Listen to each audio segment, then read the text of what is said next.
E hoje, Lula respondeu à pressão do Centrão. Em um discurso na 17ª Conferência Nacional de Saúde, em Brasília, o presidente afirmou que a ministra Nízia Trindade fica no cargo até quando ele quiser. Eu tinha visto uma pequena nota no jornal, de que tinha alguém reivindicando o Ministério da Saúde. Eu fiz questão de ligar para a Nízia porque eu ia viajar para fora do Brasil. Eu disse: Nízia, vá dormir e acorde tranquilo, porque o Ministério da Saúde é do Lula, foi escolhido por mim e ficará até quando eu quiser.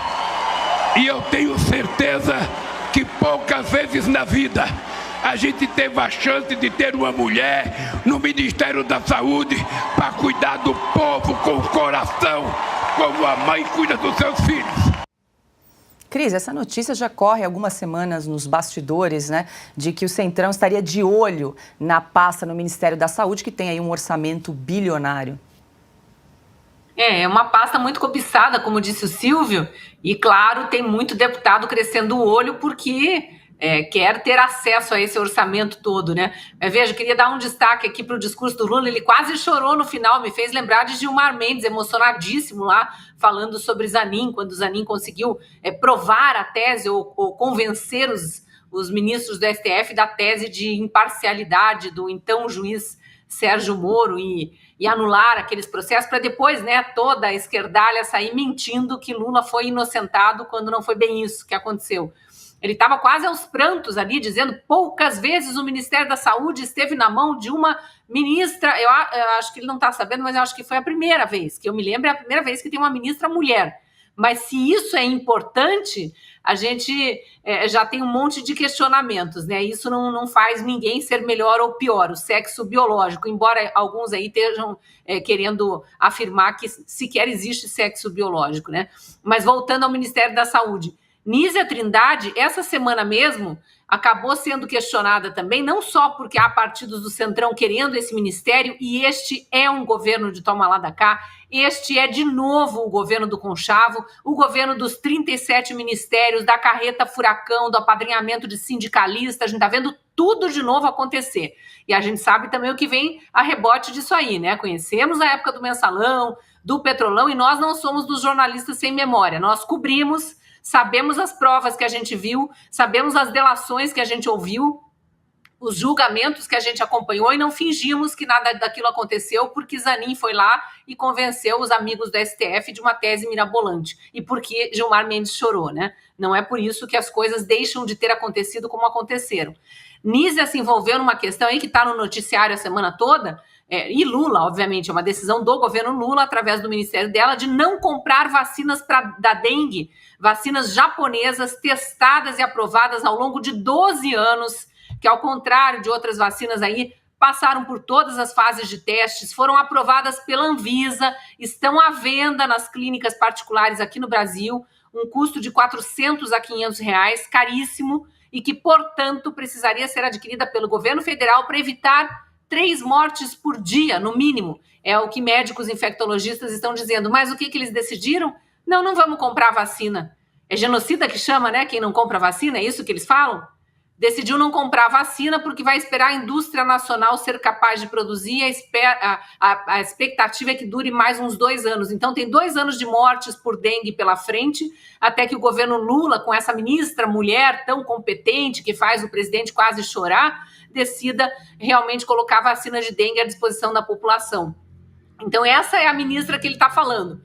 Tem um monte de outros questionamentos envolvendo esse nome, inclusive o fato de não ser médica, né? Eles criticavam tanto Pazuello, ministro de Bolsonaro, que não era médico, e agora se calam também para isso. Então, há muitas coisas envolvendo esse ministério e não só o jogo político, mas o principal é esse mesmo, Paulo. Estão de olho no orçamento do Ministério da Saúde, e a briga entre os partidos dessa grande frente ampla vai ser grande, porque eles querem sim. Não sei se Lula é tão dono do Ministério da Saúde aí como ele pensa. Ana, enquanto Lula apoia, né, publicamente a permanência de Nízia Trindade no Ministério da Saúde, ele também permanece em silêncio em relação a Daniela do Vaguinho, né, ministra do Turismo, não se pronunciou mais, que está prestes aí a deixar a pasta. Exatamente, Paulo. Eu ia mencionar a ministra do Turismo. Agora, isso tudo mostra que essa liberação de emendas, do jeito que elas acontecem, estão acontecendo, mostra um desespero muito grande, né? Esse assodamento todo de dinheiro para cá, dinheiro para lá, solta mais dinheiro. Só deixa bem claro que este governo não tem voto, não tem força no Congresso, que os próprios congressistas estão com medo de votar a favor das pautas governamentais, porque existe uma pressão por parte da população. Por mais que o brasileiro ainda esteja, né, com uma certa ressaca política, uma eleição muito conturbada, censurada, jornalistas, todos nós amordaçados, depois veio o 8 de janeiro, aí vem a CPMI do 8 de janeiro, que hoje é conduzida por quem não queria a CPMI do 8 de janeiro. Por mais que o brasileiro esteja com um pouco ainda, né, dessa ressaca política, ele ainda continua cobrando, né, nas redes sociais ali como o senhor vai votar, ainda está de olho. A própria sabatina, né, do Zanin, foram milhares e dezenas de milhares de pessoas assistindo. Então, essa liberação de emendas do jeito que ela está acontecendo mostra que esse governo não tem força. É por isso que, como o Lula disse aí no discurso, estava saindo para mais uma viagem para fora do Brasil. É por isso que ele vive fora do Brasil, porque aqui dentro ele não tem força. E do jeito que ele continua falando, e as suas ações mostrando que ele está de mãos dadas com ditadores sanguinários, não vai demorar muito para que fora do Brasil também ele não tenha mais essa popularidade toda. Jornais estrangeiros, como jornais na França, na Espanha, também já mostram, né, que o Lula não é isso tudo que eles pensavam, nós já sabíamos. Então, Paula, é isso. Esse governo, 6, 7 meses aí com o leme do executivo, né, nas mãos, mas não tem força para tocar as coisas que precisam ser tocadas, que eles querem que sejam tocadas. Por isso, essa liberação de emendas ela acontece dessa maneira. Augusto, o governo agora liberando mais de 2 bilhões de reais, como bem lembrou o Silvio, não é propina, não é mensalão, não é petrolão, mas é sempre assim, sempre às vésperas de alguma votação importante, eles abrem as torneiras. E o PT é uma referência, né? Se ele está desesperado, ansioso demais para aprovar alguma coisa, é ruim para o país.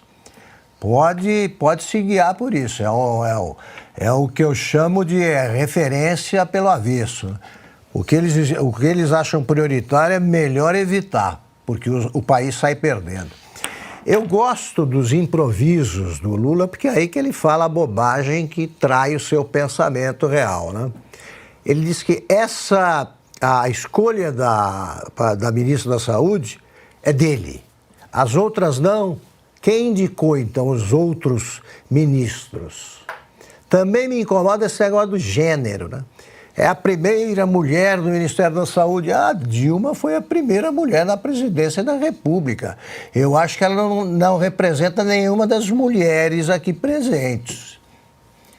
Se a gente fosse seguir por esse critério, nunca mais eu quero uma presidente mulher, se a Dilma servir de referência. Então, ele fala coisas que ele não pensa antes. É daquele pistoleiro que primeiro atira e depois pergunta. Ele está completamente perdidão. Mulheres merecem mais carinho? Então receba Simone Tebet. Ele não recebeu nenhuma vez. Ele viu mais vezes o Maduro do que a ministra lá, que foi fundamental para o segundo turno, essas bobagens que eles ficam dizendo. O Lula tem que botar na cabeça o seguinte: a saúde, você tem gente querendo o Ministério da Saúde. Eles estão querendo, para repetir ali, porque é em escala menor, o Covidão. O Covidão envolveu mulheres. A Fátima Bezerra, do Rio Grande do Norte, está aí. E a Assembleia que foi instalada, a CPI que foi instalada pela Assembleia do Rio Grande do Norte mostra isso. Então vai investigar esse negócio. Não, e a Anísia, fica tranquila, vai dormir sossegada. Eu, se fosse a Anísia, não dormiria sossegado, não. porque o Lula deixa qualquer um pelo caminho. Qualquer um. O Lula ama o Lula. Não tem outro afeto real. Incapaz de sentir isso.